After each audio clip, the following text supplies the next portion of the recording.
So elections are underway in Russia, but in India, the dates of the big general elections have just been announced.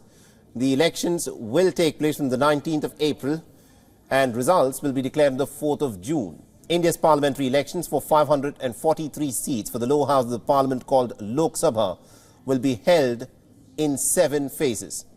There will be simultaneous elections for the parliament and for the assembly constituencies in 4 states. By-elections will be held for 26 assembly seats across Bihar, Gujarat, Haryana, Jharkhand, Maharashtra, Rajasthan and Tamil Nadu. The first phase of polling will be held on the 19th of April for a total of 102 seats. The second phase of polling will be held on the 26th of April for 89 seats. The third phase of polling will be held on the 7th of May for 94 seats. The fourth phase of polling will witness a contest for 96 seats, and that will of course happen on the 13th of May.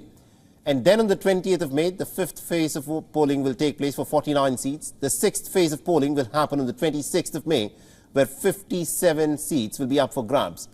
And lastly, the seventh phase of polling will take place on the 1st of June, in which 57 seats will be up for grabs.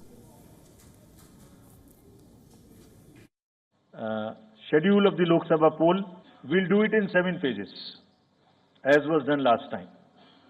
7 phases. और पूरी country में 4 जून को counting होगी. Arunachal Pradesh, which has about 60 assembly and 2 Lok Sabha seats, will be voting in both elections simultaneously on the 19th of April. Sikkim, with 32 assembly seats, will also be voting on the 19th of April. Voting for 175 assembly seats in Andhra Pradesh will be held on the 13th of May. In Odisha, the assembly elections will be held in 2 phases, voting for 42 seats on the 25th of May and then voting for 42 seats on the 1st of June. Maharashtra, which happens to be one of India's most populous states, will hold elections in 5 out of the 7 phases. 3 states will have voting that will be conducted in all 7 phases. The states with the most number of poll days include Uttar Pradesh, Bihar and West Bengal. A total of 968 million people, that's almost about 1 billion people, are eligible to cast their vote at over 1 million polling stations. Now, in the last parliamentary polls, the BJP, which is now seeking a 3rd consecutive term this time round, had managed to win 303 seats, while the Congress managed to get only 52.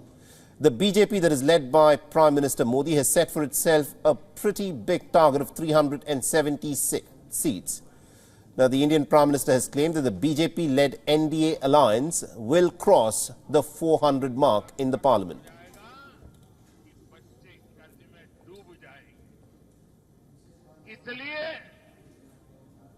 हमारी माताएं, हमारे बुजुर्ग और सामाजिक तत्वों को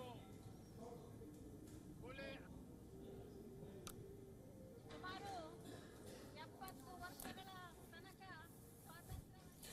But also our correspondent Disha Shah from Mumbai gets us the latest in terms of what, of course, is expected to happen in the elections from the perspective of Maharashtra. Listen in.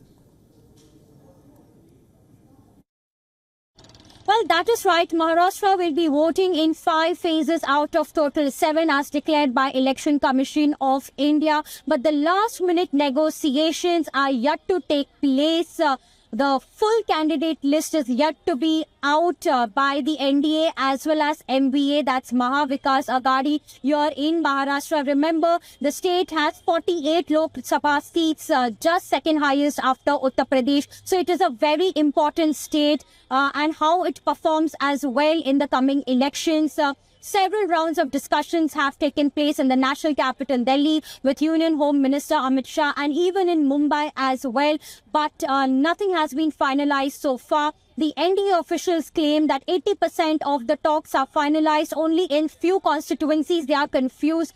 And the MVA also has a similar story to share. This never happened in the earlier election in 2019. The political parties were ready with the candidate list much in advance, but this year the political hurdle is endless, it seems, because this is giving voters a very little time to decide. As far as the political campaign is also concerned, what we understand, Rahul Gandhi from Congress, he's currently in Mumbai. He's going to hold a big rally tomorrow here in Mumbai, talking to the urban voters. Earlier, he was in rural areas of Maharashtra, talking to the rural population. As far as NDA political campaign is concerned, they have launched big-ticket projects in the past couple of weeks, be it Mumbai Trans-Harbour Link and the Mumbai Coastal Road. In fact, we also saw Prime Minister Narendra Modi coming here in Mumbai as well as in rest of Maharashtra to inaugurate big-ticket projects. So we will have to go ahead and see, as far as Shiv Sena, NCP and BJP as well as Congress is concerned, which political party can really woo the voters well. With video journalist Mangesh, this is Isha Shah reporting here for WION World is One from Mumbai. And also remember, at this moment, in the erstwhile state of Jammu and Kashmir, which is now a union territory, elections are to be held 5 years since the deoperationalization of Article 370. And our correspondent Idris Loan joined us with a perspective on how the people within Jammu and Kashmir, of course, see the elections, because they're getting a chance to vote since 2019. Take a listen. With the Election Commission announcing parliamentary elections across the country, there's a lot of disappointment among the political leadership in Jammu and Kashmir. They were expecting that both parliamentary as well as assembly elections would be held together in the union territory of Jammu and Kashmir. It's the first time Jammu and Kashmir is going for elections after the abrogation of Article 370. And the last time assembly polls happened in Jammu and Kashmir was in 2014, and that's one of the reasons that political parties had spoken to the Chief Election Commission about holding both the elections together. But on the other side, we've also been hearing from our sources that security forces did not give a go-ahead for holding both the elections, especially in the Kashmir region and especially in this north and south zone of Kashmir, which are highly sensitive. We are also being told that Jammu and Kashmir likely could be going to assembly elections in the month of August, but there will be a decision taken separately by the Election Commission. The Supreme Court already has given an order to the centre that the assembly elections need to be held before September 2024. On the other side, the political parties now criticizing the government, saying both the elections should have been taken, should have happened simultaneously, as it will impact the tourism season in the Kashmir Valley as well. With video journalist Firoz, Idris Loan for WION World is One. All right, so that, of course, was the perspective from Jammu and Kashmir, where the locals were, of course, hoping that they would also have their assembly elections, but that has not happened. And now to give us more perspective in terms of what, of course, will happen over the course of the next few weeks and months, we're being joined in by my colleague Siddhant Sibil, who's joining us live from New Delhi. Siddhant, you were, of course, there at the press conference where the Election Commission of India had announced the dates for these big elections to elect the 18th Lok Sabha of India. Firstly, let's in fact dwell a bit into the logistics of these elections that will be held.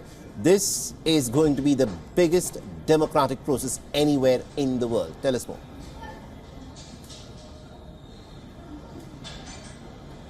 Well, Mohammed, a day can be long in politics, and today was the first day of a very, very long, not only weeks but months, with the announcements being made when it comes to the biggest democratic process anywhere in the world, but also in the history as well. So many people going together to vote to elect their next government is unprecedented. Now, 97 crore Indians are eligible to vote.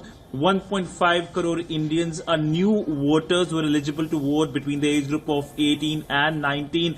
The Election Commission, of course, will be deploying almost 55 lakh EVMs in 10.5 lakh polling booths across the country, and they, of course, will be leaving no stone unturned from Kashmir to Kanyakumari, from Gujarat to Northeast to Assam and Arunachal Pradesh and other states, to make sure that everyone gets their right to cast their vote and to elect the next government. But essentially, the Election Commission, of course, highlighted the challenges as well, not only in terms of deployment of of the resources, but dealing with challenges like the muscle power. First time drones will be used. When it comes to social media as well, this is something that the Election Commission will be monitoring for fake news, for misinformation, and there will be a new column in their website that deals with myth versus the reality.